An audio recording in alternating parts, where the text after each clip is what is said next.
বেশি বাড়াইছে। বেশি বাড়াইছে গাইস, চুলটা নাকি বেশি ফেলে দিয়েছে। আর বাইরে জামার কত জীবাণু থাকে। হ্যাঁ গাইস, অনেক জীবাণু থাকে কিন্তু যদি মানে চেঞ্জ না করা হয়। আচ্ছা, আমার কিন্তু জিভে জল চলে আসতেছে, অনেক মজা হবে কিন্তু এটা। আর সাথে কিছুটা একটু বোঝা যায় যে একটু বোঝা যায় চুলটা রয়েছে অল্প। সুতরাং শিখে গেছে গাইস, সব কিন্তু এমনই করে বসে বসে। Hello everyone, good morning, welcome to my new blog. কেমন আছেন সবাই? আই হোপ সবাই ভালো আছেন, আমি ভালো আছি। তো দিস ইজ ফ্রাইডে।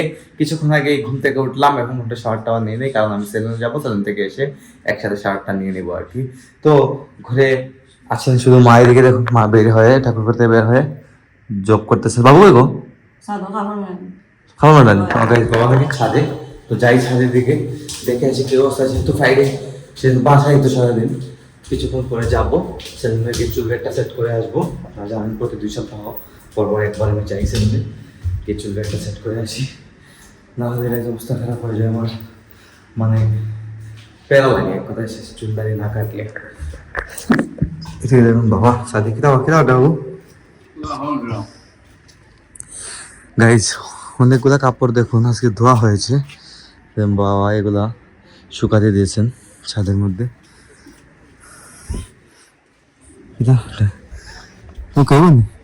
রোদ আছে আজকে গাইজ, আজকে অনেক রোদ আছে, শুকিয়ে যাবে। রোদ তো গাইজ ডেইলি আছে, প্রতিদিনই অনেক রোদ ওঠে। তো কখন আবার বৃষ্টি চলে আসে তা কিন্তু বোঝা যায় না।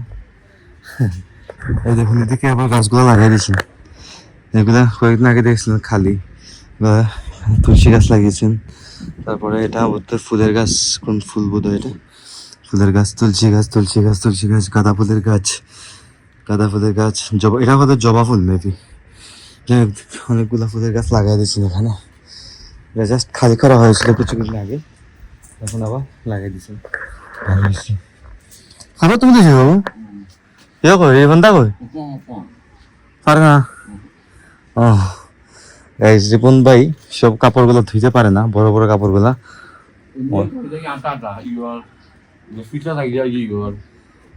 হুইল পাউডার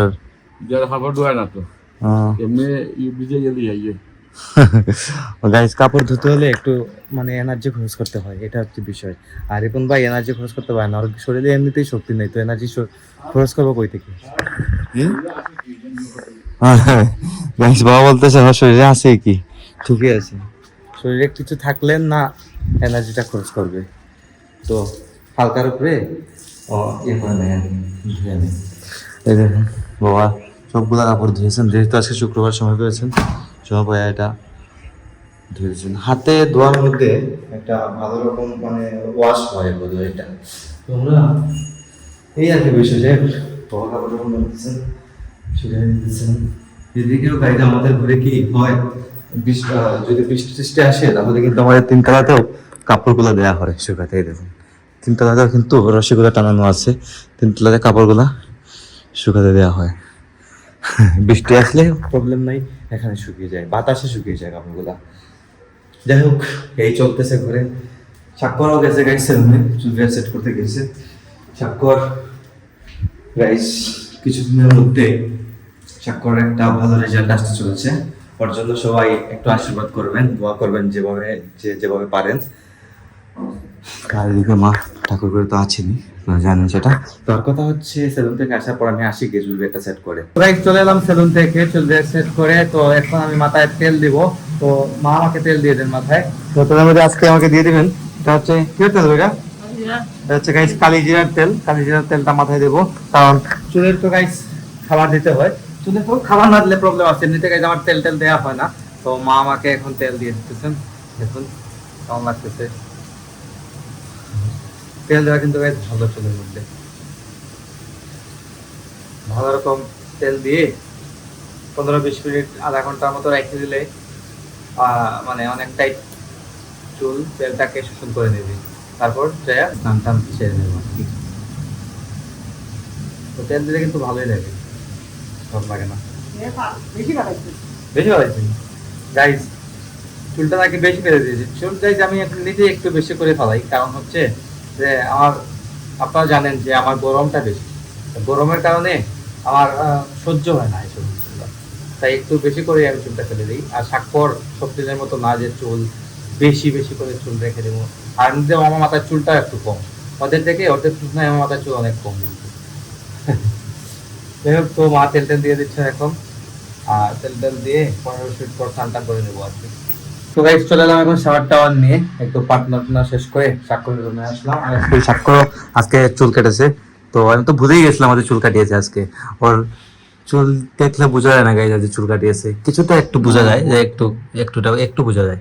চুলটা রয়েছে ওর ছোট করছে, তাই এই চুলটাকে ছোট নাকি বলেন তো? তবে আগের থেকে অনেকটা ছোট করেছে, এটা ঠিক। আগের থেকে বাক্কা ছোট হয়েছে, এটা ঠিক আছে। গাইয়ে দেখুন চানাচুর খাইতেছিল বই বসে, বাদাম পালাইলে এখানে তাই গাইয়ে দেখুন চানাচুর খাইতেছে, কিন্তু এখানে বাদাম একবারে ছড়িয়ে ছিঁড়ে রেখে দিয়েছে।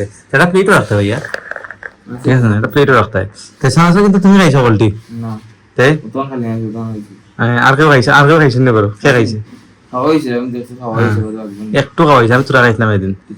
আমি অল্প একটু খেয়েছিলাম, মানে 1 মুঠ হবে। আর ও কিন্তু বসে বসে মুভি দেখে দেখে চানাচুর পুরোটা খেয়ে নেয়, আর কখন শেষ হয়ে যায় এটা বলতে পারে না। এটা ওকে স্বপ্নে শিখে গেছে, মানে সুতরাং শিখে গেছে। এই স্বপ্নে কিন্তু এমনই করে, বসে বসে মুভি দেখবে আর এদিকে চানাচুর খাবে বা বিস্কিট খাবে, একটা না একটা খেতেই হবে মানে মুভি দেখার সময়। এটা যে একটা কি ধরনের রুলস আমি এটা বুঝি না। এটা এখন সব ছাত্র শিখে গেছে। এটা কমায় খাবো না, এটা ফ্যাট বাড়ি দিব। বাপাইত নাই লাঞ্চ রেডি, এদিকে লাঞ্চ হয়তো রেডি নিচে যাবো, এখন নিচে থেকে দেখে আসি মা কি করতেছে। কিরা মানে খানি রেডি নাকি না? হ্যাঁ গাইস, মা দেখুন রান্না টান্না শেষ করে ফোনের মধ্যে সিরিজ দেখতেছে। সিরিজ না, এটা কি দাস রিলস না, শর্ট ভিডিও এই শর্ট ভিডিও দেখতেছে। তো রান্না বাড়া কমপ্লিট হয়ে গেছে। আজকে কি কি রান্না হয়েছে, কিটা রান্না শুনবো আজকে? গাইস, এটা হচ্ছে মাছ ছোট ছোট করে তরকারি, মানে এটা 2 পেঁয়াজি টাইপের আর কি, ফ্রাই লটপটি। গাইস, মাছের লটপটি এটা। আর এটা কি দা পড়তা নেই? গাইস, এটা হচ্ছে কাঁঠাল বীজ দিয়ে আর শুটকি দিয়ে চিংড়ি মাছ দিয়ে ভর্তা রান্না হয়েছে। তো এটা দেখে গেছি আমার কিন্তু জিভে জল চলে আসতেছে, অনেক মজা হবে কিন্তু এটা। আর সাথে কি আছে? এটা হচ্ছে লাউ ভাজি, মানে লাউয়ের বড়া আর কি বলতে পারেন। আর এটা ডাল দিকে, আর এই করলা ভাজি হচ্ছে। তো ফেভারিট খাবার, খাওয়া দাওয়া সেরে নেবো এখন। অলরেডি লাঞ্চের টাইম ওভার হয়ে গেছে, মোটামুটি 4:15 বেজে গেছে। আর শুক্রবার তো আমাদের একটু লেট হয়, প্রতি শুক্রবারে লেট হয়, কারণ বাজারটা জানা আছে, আমরা সেখানে যাই, এনতেন বাসার অনেক কাজটা তো থাকিয়ে গেছে, আপনারা যেটা বুঝতে পারতেছেন। তাই বাবা এসে অলরেডি প্রার্থনা করে বেরিয়ে যাচ্ছে। তো গাইস, লাঞ্চ কমপ্লিট করে আসলাম। আর আজকে এদিকে আমার বিছানার বেড কাভারটা চেঞ্জ হয়ে গেছে। তো কয়েকদিন পর পর এইগুলা চেঞ্জ হয়ে যায়। হ্যাঁ, নতুন বিছানার চাদরগুলা মা এগুলা রেডি করে দেন। নতুন বলতে গিয়ে যেগুলো ধোয়ার পর ইস্ত্রি করে আলমারিতে থাকে, এগুলা ধীরে ধীরে মানে কয়েকদিন পরে পরে একটা নোংরা হয়ে গেলে একটা লাগাই দেন মা। এবং একটা খোলা হয়ে গেছে, একটা লাগানো চলতেছে। এই দেখো। হ্যাঁ, যাই হোক গাইস, 10-12 দিন পর পর একটা করে চেঞ্জ হয়, একটা সেট করে চেঞ্জ হয়ে যায়। জাস্ট কোন বালিশের ঔষধটা চেঞ্জ হয় না, কোন বালিশের ঔষধ। আর গাইজ অনেক জীবাণু থাকে কিন্তু যদি মানে চেঞ্জ না করা হয়। আর ধুলাবালি তো গাইজ পড়বে, যতই দরজা জানালা লাগানো থাকে না কেন, তারপরে তো জানালা খোলা থাকে, জীবাণু তো আসি ঢুকবেই ঘরের মধ্যে, স্বাভাবিক বিষয়। যাই হোক, তো কিছুক্ষণ রেস্ট করবো, রেস্ট করে উঠে আবার ভিডিও এডিটিং শুরু করবো। সকাল 9টায় ব্লগ চলে আসবে ইউটিউবে, ফেসবুকে সন্ধ্যার সময় আসতেছে। তো আপনি আমাকে ফলো করতে চাইলে আমার ফেসবুক ইনস্টাগ্রাম ফলো করতে পারেন। আমার ফেসবুক ইনস্টাগ্রাম লিঙ্ক নিচে ডেসক্রিপশনে পেয়ে যাবেন। আই হোপ আজকে ভিডিওটা ভালো লাগছে। ভিডিও ভালো লাগলে অবশ্যই লাইক করবেন, কমেন্ট করবেন, শেয়ার করবেন এবং চ্যানেল নতুন হয়ে থাকলে সাবস্ক্রাইব করে আমাকে সাপোর্ট করবেন। তো দেখা হচ্ছে নেক্সট ভিডিওতে। ততক্ষণ ভালো থাকুন, সুস্থ থাকুন। Thank you so much for watching.